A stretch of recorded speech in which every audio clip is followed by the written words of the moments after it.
Who would be your choice to have the helmet speaker and relay all the calls? Quay. Okay. Yeah, he's done it the last couple of days in practice, and we did that periodically in camp. We just, for really no other reason of just, you want other guys to be able to have that experience in the huddle, and then also in the preseason, Quay had to do it. But what I was getting at, Quay had, I think, 4 or 5 days during training camp where we specifically had him do it. And then with Dre not playing in any preseason game and Quay playing in the 3, he did it. So he did it yesterday and today, and we'll do it in the game if Dre can't go. How has Quay responded this week after everything he went through Sunday, and just what was your message to him after that? Yeah, he was. He handled it like a man. He's a stud of a kid, and just the game of and I actually the first time I got to address the defense after it, those guys play a very violent, physical, emotional game. And the things that take place down in and down out that they have to do, tensions are high and emotions are high, and that's not an excuse by any means. You gotta play within the rules of the game. And Quay apologized. He walked into the locker room after the game before I had a chance to even go see him at his locker, and he was in tears and apologized to me. So it was unfortunately a mistake. And I think he learned from it, but he handled it, like the type of kid he is. He's a very mature,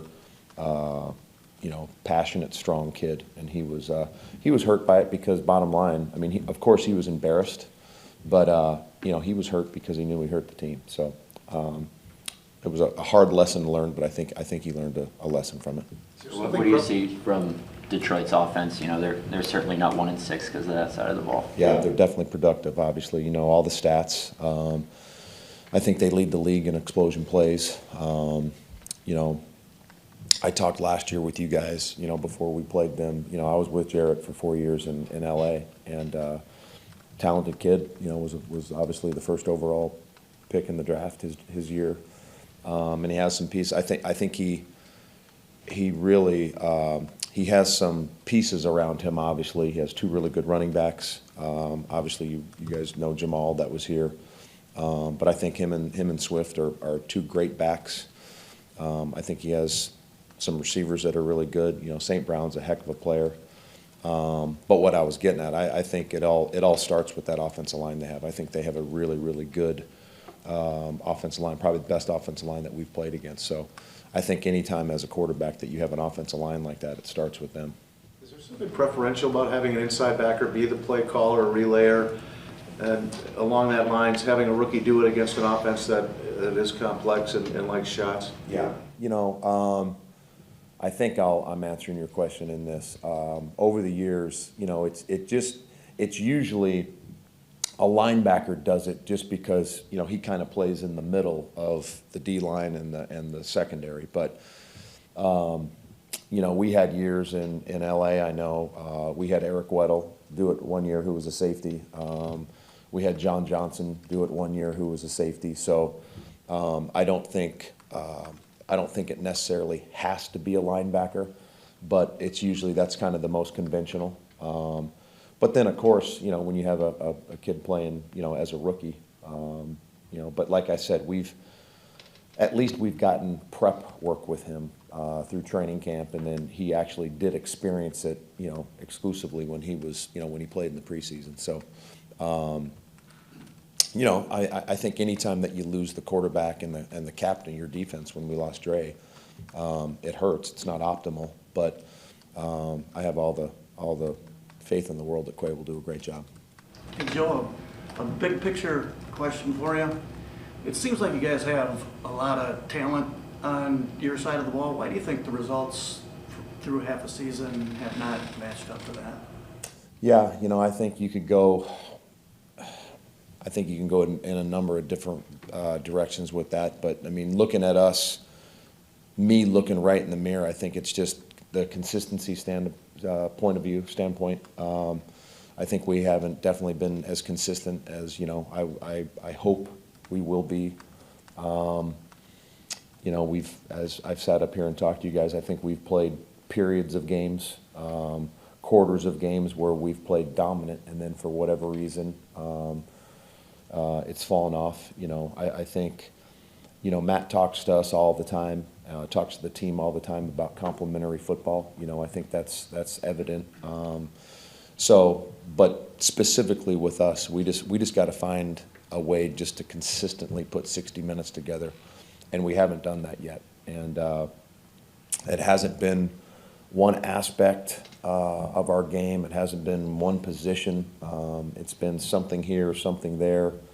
You know, something that we really haven't been able to put our, you know, specific finger on. It's been a handful of things, but, you know, I think the simplest way to answer your question is we just got to find a way to play consistent football for 60 minutes.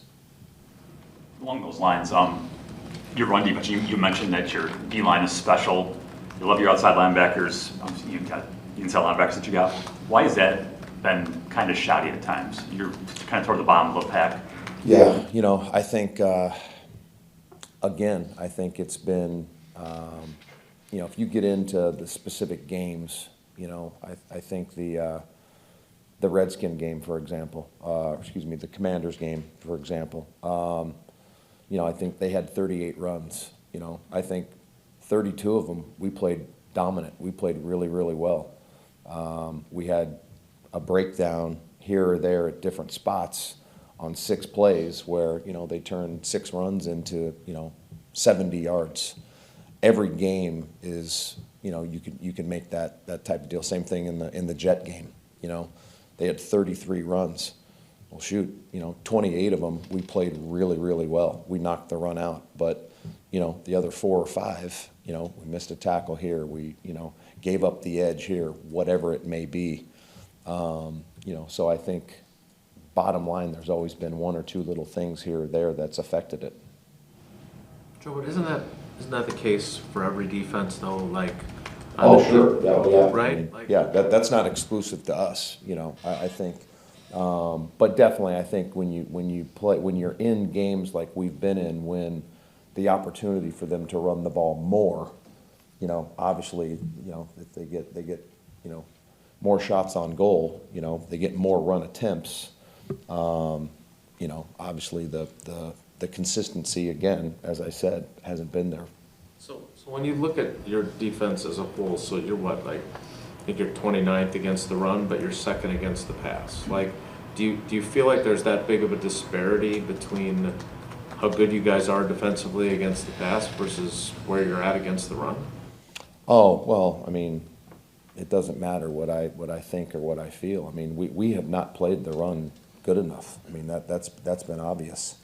Now we've gotten a lot of run opportunities, but, you know, and like I said, I don't think, I personally, especially with our guys, I hate to say that, you know, we can't play the run, because as I just mentioned, for, you know, 90% of the runs we get, we knock it out and do a really great job. But then for whatever reason, we lose. We miss a fit. We get reached. We miss a tackle on 4 or 5 runs, and you know, the yards come. So, bottom line, we have to play the run better.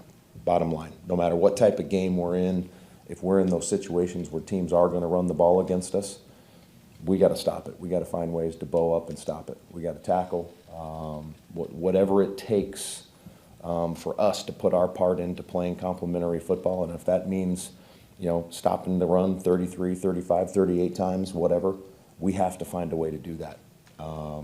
And we are. I mean, we're committed to it. The guys have been great.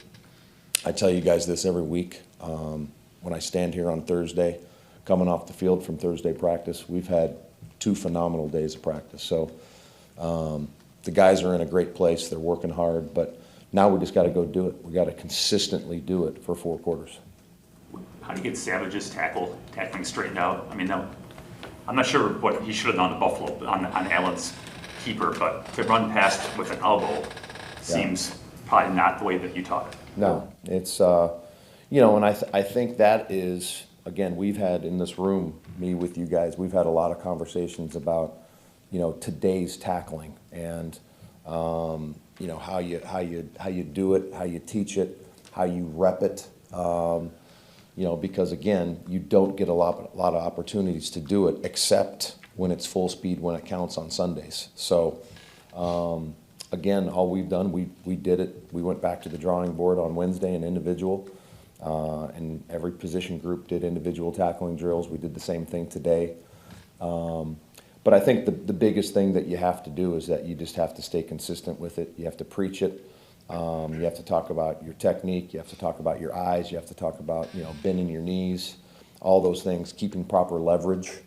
And you have to, rep it as best as you can in the practice format, even though it's not a full speed tackle when we practice during the week.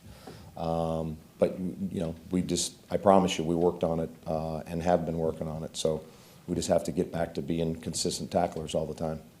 Like Adrian's got a career of good tackling. I mean, if you look at his numbers, he's always super good at it. Yeah. Darnell does not. Every year he's toward the bottom. I guess, how do you take a bad tackler and make him better? Well, I think I think tackling obviously on defense is a technique that you have to work on, no different than offense with blocking or a receiver with catching or whatever it might be. You have to work on it. You have to drill it. This is a different analogy, but it's like if you're a basketball player and you're a bad free throw shooter, the way you do it is you go in the gym and you shoot 1,000 free throws. Again, back to what I've talked to you guys about before, it's hard to create and do a full speed tackling drill that you get realistically in an NFL football game. And the only way that we can, kind of combat that is that we have to create drills in practice that are as realistic as we can get in individual periods. And then the biggest thing that we have to do when we do practice full speed, even though we don't tackle, you have to really, really be diligent and be good with your angles, be good with your leverage.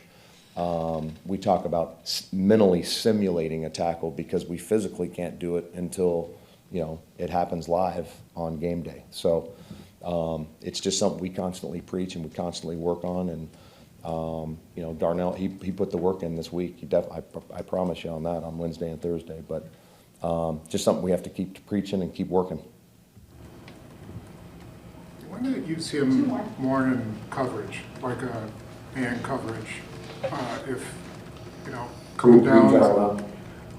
Why not use Savage more in man coverage? You've talked a lot about, we could use him in the slot, that you worked with a little bit in training camp.